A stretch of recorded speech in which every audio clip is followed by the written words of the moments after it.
कथेचे नाव आहे आत्मा. लेखिका स्वाती पाटील. रात्रीचे 9 वाजले होते. महेशला त्याच दुकान बंद करायचं होतं, पण तो वाट पाहत होता एका बाईची. काय बरं नाव होतं तिचं?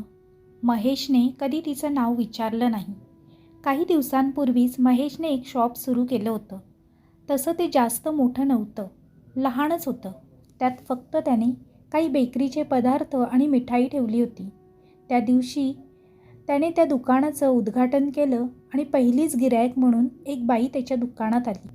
तिच्या कडेवर एक लहान पण खूप गोंडस असं बाळ होतं. मग तिने एक दुधाची बाटली घेतली आणि महेशला म्हणाली, दादा, आता माझ्याजवळ 10च रुपये आहेत. बाकीचे तुला उद्या दिले तर चालतील का रे? महेशने एकवार तिच्याकडे पाहिले. गरीब होती बिचारी. कपाळावर कुंकू नव्हतं, न गळ्यात मंगळसूत्र. कदाचित तिचा नवरा जिवंत नसेल असा त्याने अंदाज लावला. साडीला अक्षरशः अनेक ठिकाणी ठिगळं लावलेली होती आणि कपाळावरून घामाचे थेंब वाहत होते. मग महेशची नजर तिच्या कडेवरच्या त्या लहान सावळ्याशा निरागस बाळाकडे गेली. त्याच्या त्या मलूल चेहऱ्यावर पण त्याचं ते निरागस हास्य किती सुंदर दिसत होतं. हसल्यावर त्याच्या तोंडातून नुकतेच उगवलेले 2 दात लुकलुकत होते. त्यामुळे ते बाळ आणखीनच गोजीरवाणं दिसत होतं. मग महेश त्या बाईकडे पाहत म्हणाला, ताई, काही हरकत नाही. तुम्ही उद्या पैसे दिलेत तरी चालतील. त्या बाईने मोठ्या समाधानाने महेशकडे पाहिले आणि म्हणाली, उद्या मी नक्की पैसे देईन तुम्हाला. इथे जवळच राहते मी. समोरची जी छोटी घरं आहेत ना, तिथल्या दुसऱ्या गल्लीत एक लहान घर आहे माझं. मग महेश हसत म्हणाला, अहो ताई, काही हरकत नाही माझी, तुम्ही या उद्या. आणि मग ती तिथून निघून गेली. दुसऱ्या दिवशी ती बाई आली आणि तिने पैसे महेशच्या हातात दिले. महेशने ते पैसे तिला परत करत म्हणाला, ताई, पैसे नाही घेणार मी तुमच्याकडून. काल तुमच्या हातून माझी पहिली बोहणी झाली आणि मला काल 1000 रुपयांचा फायदा झाला. हे ऐकून त्या बाईलाही खूप आनंद झाला, कारण बऱ्याच दिवसांनी तिच्या पायगुणाचं कोणीतरी कौतुक करत होतं. नाहीतरी तिच्या नवऱ्याच्या मृत्यूनंतर तिच्या सासूने तिला पांढऱ्या पायाची म्हणून तिला घरातून हाकलून लावलं होतं. ती म्हणाली, दादा, रात्री किती वाजेपर्यंत दुकान चालू असतं तुमचं? महेश म्हणाला, रात्री 8 वाजता दुकान बंद करतो मी ताई. हे ऐकून त्या बाईचा चेहरा उतरला. महेशने लगेचच ओळखलं आणि तिला विचारलं, काय झालं ताई, काही अडचण आहे का? ती बाई म्हणाली, दादा, या बाळासाठी आणि स्वतःसाठी 2 घरची धुणी भांडी आणि मोलमजुरी करते मी. रात्री 8:30 वाजतात मला घरी यायला. तोपर्यंत इथली सगळी दुकानं बंद झालेली असतात. माझ्या बाळाला तसंच रडत रडत रात्री उपाशी पोटी झोपावं लागतं. बोलता येत नाही ना, त्याला याचाच गैरफायदा घेते मी. आणि बोलता बोलता तिचा कंठ दाटून आला आणि तिचे डोळे पाणावले. महेशलाही हे ऐकून खूप वाईट वाटलं.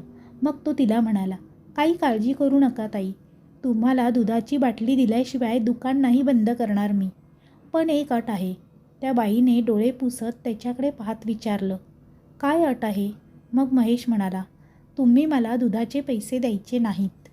हे ऐकून त्या बाईला पुन्हा गहिवरून आलं. पण यावेळी तिच्या डोळ्यातले अश्रू हे दुःखाचे नसून आनंदाचे होते. आज तिला माणसाच्या रूपात देव भेटल्यासारखे वाटत होते. त्या दिवसापासून रोज रात्री ती बाई या दुकानात यायची आणि दुधाची बाटली घेऊन जायची. असे करता करता 6 महिने उलटून गेले होते.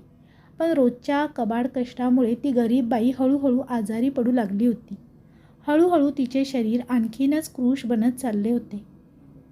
त्या दिवशीही महेश असंच दुकान आवरून तिच्या येण्याची वाट पाहत होता. घड्याळात 9:30 वाजले होते. इतक्यात ती बाई महेशच्या दुकानात आली. महेशने लगेच फ्रीज उघडून दुधाची एक बाटली काढून तिच्या हातात दिली. आज तिचा चेहरा खूपच निर्जीव वाटत होता. आजारपणामुळे डोळ्यांखालील काळे घेर खूपच वाढलेले होते. बाटली देऊन महेश फ्रीजचं दार बंद करण्यासाठी मागे वळत तिला म्हणाला, काय ताई, आज खूपच उशीर केला यायला तुम्ही.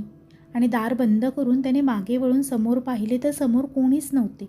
त्याला वाटले आज उशीर झाल्यामुळे घाई गडबडीत लवकर निघून गेली असेल आणि मग त्याने आपले दुकान बंद केले आणि तो घरी निघून गेला. दुसऱ्या दिवशी ठीक 8 वाजता ती बाई पुन्हा आली आणि येऊन फक्त उभी राहिली.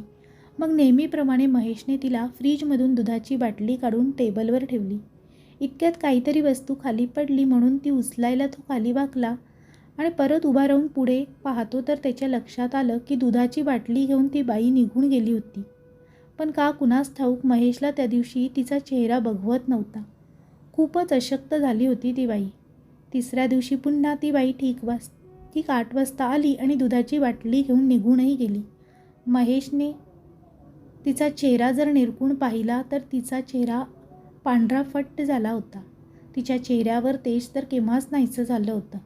महेशला कळून चुकलं की ती बाई खूपच आजारी आणि पैसे नसल्याने डॉक्टरकडे गेली नसणार. त्याने लगेच आपलं दुकान बंद केलं आणि घरी निघून आला. मग त्याने आपल्या बायकोला त्या बाईबद्दल सर्व हकीकत सांगितली. महेशची बायकोसुद्धा अगदी त्याच्यासारखीच प्रेमळ स्वभावाची असल्याने ती त्याला म्हणाली, चला आपण तिच्या घरी जाऊन तिला एखाद्या चांगल्या डॉक्टरकडे घेऊन जाऊ आणि तिचा उपचार करू. महेशला तिचं बोलणं पटलं आणि तिचा अभिमानही वाटला, कारण त्याचीही हीच इच्छा होती.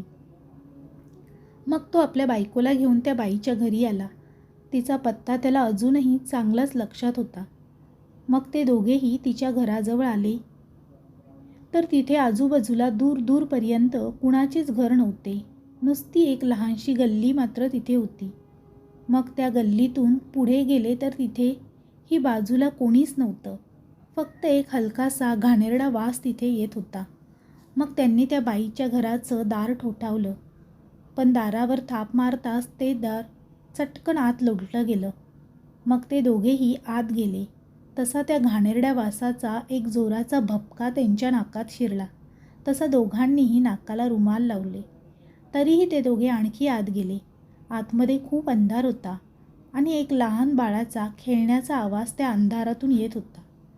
महेशने चाचपडत कशीबशी त्या खोलीतली लाईट लावली तर समोरचे ते भयानक दृश्य पाहून दोघांचेही डोळे विस्फारले. दोघांनाही मोठा धक्का बसला. समोर ती गरीब बाई मरून पडली होती आणि तिचे शरीर हळूहळू सडू लागले होते. तिच्याकडे पाहून वाटत होते की 3-4 दिवसांपूर्वीच तिने जीव सोडला होता. पण तिचे डोळे अजूनही बाजूला खेळत असलेल्या तिच्या लहान बाळालाच पाहत होते. तिचे डोळे एकदम निर्विकार झाले होते. जणू रडून रडून तिच्या डोळ्यातले पाणी साठून गेले असावे. त्या निर्जीव देहाचे ते निर्जीव डोळे मात्र सजीव असल्यासारखे त्या बाळाकडे एकटक पाहत होते आणि ते निरागस बाळ मात्र हसून आपल्या आईच्या डोळ्याकडे पाहत खेळत होते. त्या निरागस बाळाला तर हेही कळत नव्हतं की त्याच्या आईने केव्हाच आपले प्राण त्यागले आहेत. बाजूलाच 3 रिकाम्या दुधाच्या बाटल्या पडलेल्या होत्या. जणू त्याला असा विश्वास वाटत होता की त्याच्या आईने मेल्यानंतरही त्याला उपाशी राहू दिले नाही. ते दृश्य पाहून दोघांच्या अंगावर शहारे उभे राहिले. खरोखरच त्यावेळी ते दृश्य अगदी हृदय हेलकावून टाकणारे होते. महेशला तर विश्वासच बसत नव्हता की गेले 2-3 दिवस एका मेलेल्या आईचा आत्मा आपल्या बाळासाठी त्याच्याकडून दूध घेऊन जात होता. मग महेशने त्या बाळाला उचललं आणि आपल्या बायकोच्या हातात सोपवलं.